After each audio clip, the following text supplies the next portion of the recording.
মানে থাকে একটু ফাইজলামি করি নাম নিয়ে আর কি। এই ফাইজলামি আমার তো খুব ভালো লাগতো, আমি তো লিখি আমার জন্য। আমি নিজে তো আগে একজন পাঠক। বইয়ের প্রতি একটা ভালোবাসা থাকা উচিত সবার। হাতে যখন ফিল করে আমি পড়বো তখন সেই জিনিসটা আরো বেশি মিনিংফুল হয়।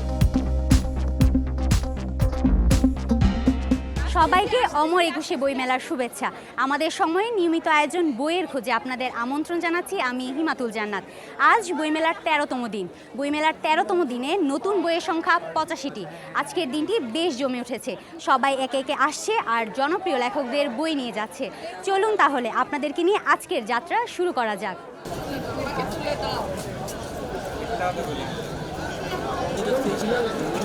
একটা ওয়ার্ডের নাম রাখি মনোসিলেবল, মনে রাখা সহজ। আর প্রত্যেকটা বই আর কি একটু মানে থাকে একটু ফাইজলামি করি নাম নিয়ে আর কি। আগের বইয়ের নাম ছিল ২৫০। মানুষ যখন বলতো এই ২৫০, তো বইয়ের নাম বলতেছে না দাম বলতেছে, দোকানদাররা কনফিউজ হয়ে যেত। এই ফাইজলামিটা আমার তো খুব ভালো লাগতো। এখন এটা পাল্টায় তারা করছে হচ্ছে গিয়ে ২৫০ করেন, মানে হচ্ছে গিয়ে এই বইয়ের দাম ২৫০, এটা করেন। এখন আমি নাম পাল্টা রাখছি ভুল। এখন সবাই বলে ভুল করেন, দোকানদাররা প্যারাগ্রাফি কী ভুল করবো আমি ভাই। এইসব মজার কারণে মনোসিলেবল মনে রাখার জন্য একটা জিনিস, আর ফাইজলামের জন্য আরেকটা জিনিস করি। 5 বছর বই লিখতেছি এখন সোফার, if I am not wrong, আর মেবি আই এম রং, আমি জানি না। বাট 4টা বই তো বের হয়ে গেছে আমার অলরেডি। এখন ওই লেখক জিনিসটা আমার মধ্যে আসেনি।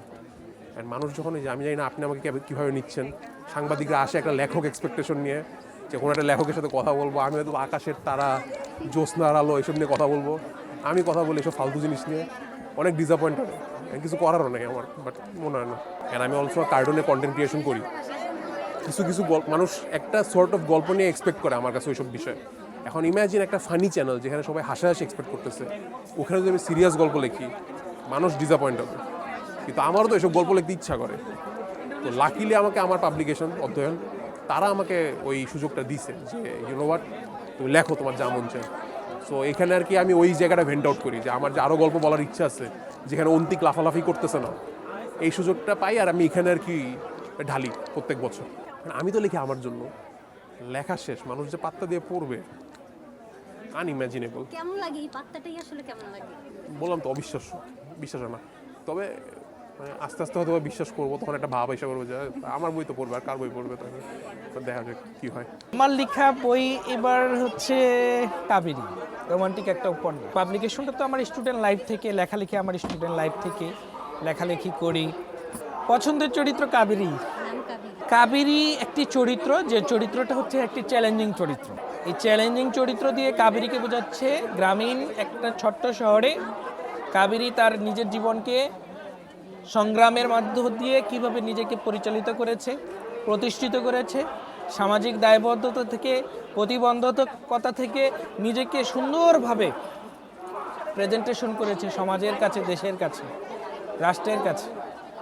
এই কাবেরী চরিত্রটাই এখানে ফুটিয়ে তোলা হয়েছে, সম্পূর্ণরূপে আলাদা। আমি নিজে তো আগে একজন পাঠক, তারপরে আমি লেখক, তারপরে আমি প্রকাশক।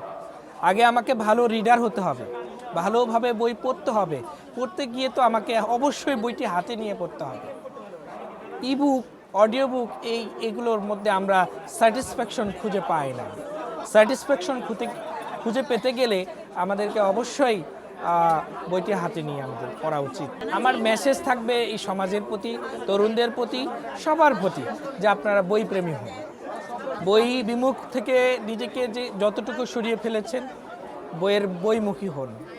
বইকে ভালোবাসুন, ভালো রিডার হন, ভালো পাঠক হন, নিজেকে বই প্রেমী হিসেবে গড়ে তুলুন। ইডেন বে কক্সবাজার সমুদ্র সৈকতের উপর নিজেদের একটি ঠিকানা। মাত্র ৫ লাখ টাকায় আপনিও হয়ে যেতে পারেন এই হোটেলের মালিক। ইডেন বে, a concern of Bhaiya Hotels.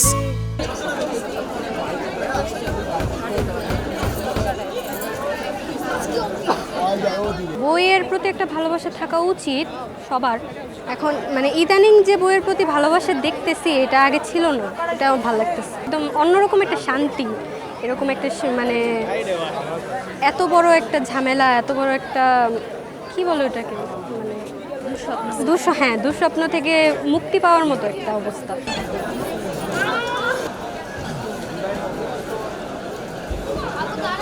খুবই খুবই সুন্দর লাগছে, কিন্তু আরও বেশি সুন্দর হতো যদি আমাদের পাঠক সংখ্যা আর একটু বেশি হতো। আমার মনে হচ্ছে যে এখন আমরা আসি ছবি তুলতে বেশিরভাগ আমাদের জেনারেশন বলেন, বাট একটু আগে যদি যাই যে পাঠক বেশি ছিল, এটা যদি আমরা একটু বাড়াতে পারি আমাদের বইমেলার যে ভারিক্যতা আছে সেটা আরেকটু বাড়বে। এখন হয়তো হার্ড কপিটা আমরা ওভাবে পড়ি না, দেখা যায় ট্রান্সপোর্টে থাকি বা যেখানেই থাকি পিডিএফটা পড়া হয়, বাট আমি মনে করি হাতে যখন ফিল করে আমি পড়বো তখন সেই জিনিসটা আরও বেশি মিনিংফুল হয়।